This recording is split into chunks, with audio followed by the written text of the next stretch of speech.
Yeah, Forget yeah, about yeah. him. We can We'll keep keep it it pushing. pushing because this next fight, I kind of got to eat my shit here because I asked you last week, does D-Rod deserve to be in this fight? And you said, fuck yeah, he does. What do you mean? And as it so happened, I mean, so I'll introduce it. It's Kevin Lee, 170 welterweight, minus 155 favorite against Daniel Rodriguez, the plus 130 dog. But, I mean, pretty close odds here. Herb Dean's our ref. I thought Kevin Lee would come out and look great, man. I thought the weight cut for him to 55 was a little bit too much. Now, I think he's a weird in-between guy that if there was a 160-pound weight class, he would thrive. You're right, because I mean, how many 5'8" welterweights do we see in the modern welterweight division? Not a ton. Not a Right. ton. Most welterweights are at least 5'10", at least. And some of them, 6'2", 6'3". I mean, it's tough to be a 5'8" welterweight. And when I didn't realize he was that short, I knew he was a pretty built guy, and I knew that 155 was a tough cut for him. And I know he's coming off some injuries. I didn't realize how short he was, and when I saw that, and I know D-Rod, because D-Rod, he's not like the lankiest guy ever, but he likes to Nah. he catches guys on the end of his punches. What reach he has, he does use it pretty damn well, and like not just this fight, but in all of his fights, he throws straight punches and some pretty decent kicks, like some good body kicks, like things that help you maintain range. And because I like D-Rod in this fight, but I was hesitant. I knew it was a huge step up for D-Rod, but I did like the matchup for him. I gotta say, round one was very close. I thought it was closer than a lot of other people did. Like, I know Twitter and I think the broadcast were just like, oh, round one clearly to Kevin Lee. I thought it was a super tough round to score because the first 3.5 minutes, D-Rod was essentially piecing him up, looking great. But then Kevin Lee did get the takedown, got it 2 minutes of control, Looks didn't pretty good do on it. top as well. He didn't do the Looked pretty most, good, but didn't did do the enough. most. But this is my question for you. And I said, I'm pretty biased in this one, I'll admit that. But I was pulling for D-Rod. But what would you take? Would you rather have D-Rod's success that he had on the feet, or Kevin Lee's success that he had on the grappling? I think it's pretty even. I'm not here to say that D-Rod was more dominant on the feet, but I just don't think it's as clear cut. Like I said, I am pretty biased. Though. How did you see round one? So I did score round one to Kevin Lee, but I mean, it was a close round. I didn't think it was necessarily a toss-up of a round, but I just thought the way that the round ended, the latter half of the round, probably put it in the judge's eyes, at least from a viewing perspective, of oh, Kevin Lee is in control here of this fight so far. And there wasn't a bunch of damage in the first round from either guy. Yeah, true that. I just think it was pretty close, but I'm not mad at it. I understand the logic, and I do acknowledge my own bias on this one. I don't know why. I didn't even have money on it. I just have this weird affinity for D-Rod. I pull for that guy. Just because I don't know. We've seen him just step in and short notice, fight, take all comers. Doesn't seem to be in it for the clout. But he fights. That's another thing too. He has the street kind of style, but his technique is pretty goddamn crispy. Super crisp. His boxing is super crisp. Yeah. You do not want a dirty box with him. And he has fantastic body kicks that nobody ever gives him credit for. And he showed that first round when he got taken down, I gotta be real, I was a little concerned. I was like, oh, if Kevin Lee just shows the ability to just stay on top and keep him down, he's not going to win this fight. Even though I was pretty back and forth on who won round one, if Kevin Lee could easily use that as a path to victory moving forward, I was starting to sweat a little bit. And but I gotta say, in rounds 2 and round 3, D-Rod showed some dope ass takedown defense and was able to make the correction mid-fight, which shows only good to great fighters can make in-fight corrections like that. Like the lower end guys, the less experienced guys, the prospects, they have one game plan or one skill set, and they're just going into it, and it either works or it doesn't. Those higher level guys can make some tweaks, some adjustments. And I thought D-Rod showed that ability, man. The second and third round, he did a much better job of being able to keep that fight on the feet. And Kevin Lee was trying to get takedowns, and he's a really good wrestler. Super good wrestler. And I mean, he ended up getting 3, but I think he got 2 in the first round, Yeah, right? that's And what then I'm 1 in the saying. second, and then none in the third. It just Um, gradually got better and better for D-Rod. Now he you had can say that's Kevin Lee gassing, or you could say that's No, I think it was D-Rod. D-Rod's adjustments, and the fact that he kept cracking him. He started to find his range more and more and more to the point where he finally had Kevin Lee just outright hurt at the end of round 2 and most of round 3. And I forget when exactly it was. There was this one time Kevin Lee shot for the double leg. D-Rod changed levels and got both underhooks, like met him. It almost looked like a football drill or something. Like he got both underhooks and just kind of like stood him up, almost like a running back, like pass protecting. Like it was sick takedown defense. Like because it wasn't like he didn't even sprawl. Like he stymied him like so hard. I just caught his body. That he like didn't even need to sprawl. Like he like stopped him in his track. I thought that was impressive. Like that was like one of like the nuanced little things that maybe like a casual fan wouldn't like. I literally stood up and screamed like D-Rod landed like a head kick. I was like, oh, that was sick. Like I thought that was dope. What do you think Kevin Lee weighs on fight night?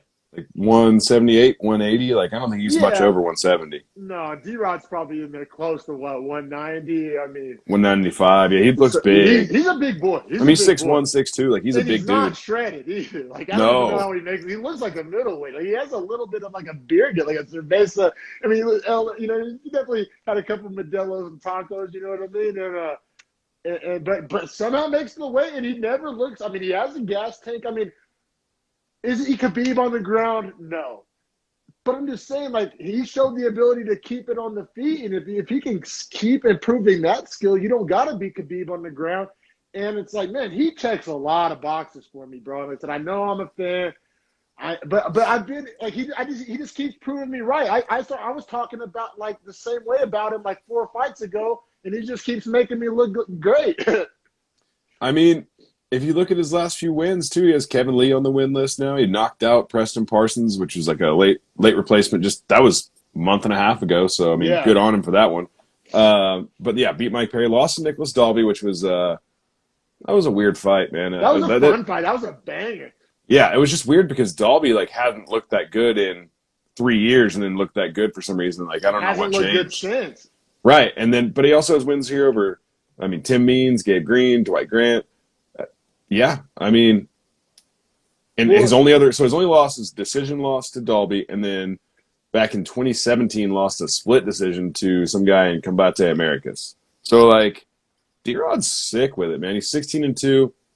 That's a good record, bro. Like that's not that's not 9-2 or 7-2. Like 16-2. That's legit. He has, and if you count Contender Series victories, he's 7-1 in the UFC Contender Series combined. Wow. So it's like, I mean, what am I supposed to say? But wow to that, like that record speaks for itself, because in the UFC, wins aren't easy to amass like that. And the fact that he's 7-1 in 8 UFC fights is like, damn, D-Rod, you're making a name out here. And I think like half of those were like short notice replacements. Like he's that guy. Like he's answering the phone. He's winning fights.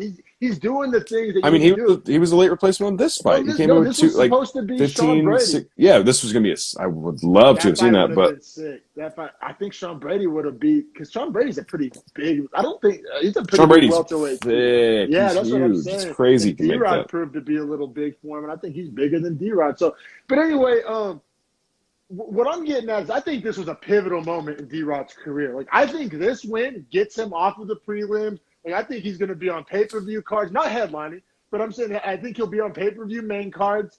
I think he'll be like he's working his way towards like a fight night co-main. I mean, I think he's where Giga was at like 3 fights ago. Like, you know what I'm saying? Like, yeah, just keep showing and keep proving. Like, keep that upward trajectory. He's not calling out, you know, the biggest names. Like, I think he's getting there though. I think this was just like a delineation moment for him. Like this was a kind of a make or break, like a fork in the road. Not really fork in the road, because if he lost, I think he's kind of right where he already was. I don't think too many people would have like moved him down a whole lot for losing. But I'm saying beating a name, because that's the thing. You didn't have Kevin Lee's by far the biggest name that he's beaten, and I think that does a lot for his career. Like I said, I think that moves him up the card, gets him closer to a ranked guy, if not a ranking of his own. But definitely, I think the next person he fights is going to have, you know, a ranking next to me. I mean, you can say Kevin Lee was ranked 11 in lightweight, so it's always weird. Right. Like, how do you kind of apply that Well, Sean But Brady was ranked 13 in welterweight, so maybe you just make him fight Sean Brady and see who really deserves that spot. that would be fun. Before last night, I would have told you that's a terrible matchup for D-Rod. But like I said, D-Rod's like showing that takedown defense, showing the ability to keep it on the feet. I feel a lot better about D-Rod in that matchup than I did before last night. I'll put it that way. I think he'll probably still be a Vegas underdog, but So yeah. check this out. I think for D-Rod moving forward, it's all great, it's grand, it's wonderful. For Kevin Lee, it's very bad. It's very bad. They asked Dana White pretty much about Kevin Lee. They're like, what Yeah, do you I missed think? all the post-fight shit. So yeah, I love that you're filling in me on Well, like, so if you look at Kevin Lee in the UFC, he has these great wins. I mean, his debut was a decision loss to Iaquinta, which that's your debut in the UFC. That's And he has tough. losses to Tony Ferguson via submission in the interim belt fight. He lost to Iaquinta again via unanimous decision, which is hilarious. Then lost to Dos Anjos by submission. Lost to the champion Oliveira by submission, and now lost Murderers to row. now Murderers lost to row. D-Rod. But Dana White was essentially alluding to the fact that he doesn't see a place for Kevin Lee in the UFC when they were talking to him about him. Well, especially because off his own admit, like he doesn't want to be a lightweight, and I think that like if you can't, and I just got done hyping D-Rod up, but if you can't beat D-Rod, I mean you're not. I mean, what I mean, Colby Covington will destroy you, or Usman, or Yeah. Oh probably God. even Yeah. probably even Masvidal. You know what I'm saying? I think he is like legitimately too small for welterweight. I do. I think he is, and he looked at last night because he was the better wrestler, and his gas tank's always been a question mark. And I feel like the welterweight division is like the division of gas tanks, like Yeah. the 100. Oh, Covingtons, yeah. The Covington, the Usman, Usmans, hell, even Burns like even has a good gas Luque, tank. Chiesa. I mean, none of those guys. Yeah, Burns, Wonder Boy. Those guys aren't gassing for shit. Never. None of them. Almost None never. of them. None of them. Yeah, dude. So, yeah, I don't see it. I feel you. He's kind of a man without a home. Maybe he could, like I think how one championships weight classes are all moved up one. Like I think he would be like a good candidate for that. It's like I think the lightweight in one is 165, but with Right. hydration With tests no. and no weight Right. cutting. I think Right. he's like tailor made for that shit. But in the UFC welterweight, where you're fighting like essentially like guys that are built 190 or like 190 NFL free pounders. safeties, Yeah. you know what I'm saying? Like yeah, like he's 5'8". I mean, he's pretty athletic, but he's not that big. Like he has some pecs on him. Don't help you at all in MMA. You know what I'm saying? Right. Yeah. Like I don't know. Like he's still like he's got a pretty small waist. He's got not the widest shoulders. He's not like he's like super thick in the hips and ass. You know what I mean? He's athletic and I'm sure he's stronger than like your average guy that weighs the same amount as him. But compared to UFC welterweights, just with the gas tank and the size. Like I said, I would say that just keep going at 55, but clearly that's not in his best interest. And I'm not going to claim to say that I understand that better than he does. So, I mean, you're right. I mean, if you're saying that you can't do 55 and you're a 170 pounder, but you don't look great at 170 against, like, as of now, a middle of the road guy in D-Rod, I mean, yeah, how are we just supposed to project that to the other guys in the division that are even in better shape than D-Rod? Plus, his personality doesn't help him because, like, he'll take losses and then he'll say things like, "Yeah, if I changed a few things here or there, like, definitely could have won that fight. Like, probably should have won that fight." And like, he always talks like that about every loss he takes. And it's like, Kevin Lee, why don't you just like take a break and try to go figure some shit out? He gives me like Odell Beckham Jr. energy, like Me hasn't too, made a man. Pro Bowl in 3 years, but he's like, oh yeah, I'm better than Julio and fucking just, you know what I'm Yeah, saying? and I'm It's like, just like, bro, why do you feel so entitled to that? You know what I mean? yeah, I get that same energy, man. But yeah, big win for D-Rod, man. I was happy. Like I was like weirdly happy. Like I said, I can't really put my finger on it why I like D-Rod so much. Like whatever he's like doing is working as far as like winning me over as a fan. Like I don't know. I like that kind of dude. I like his story. I like how game he is. But I like it's not just that. Like I really like his like inside the octagon X's and O's. Like he checks a lot of boxes for me, man. But I'll quit jerking him off, and we'll keep it pushing.